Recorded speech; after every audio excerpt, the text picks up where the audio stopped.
أعوذ بالله من الشيطان الرجيم. بسم الله الرحمن الرحيم. ألهاكم التكاثر حتى زرتم المقابر كلا سوف تعلمون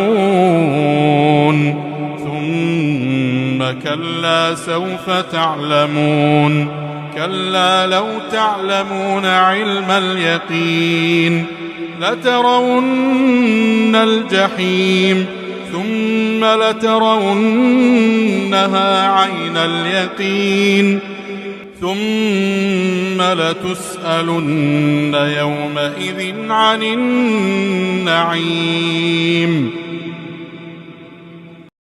أشهد أن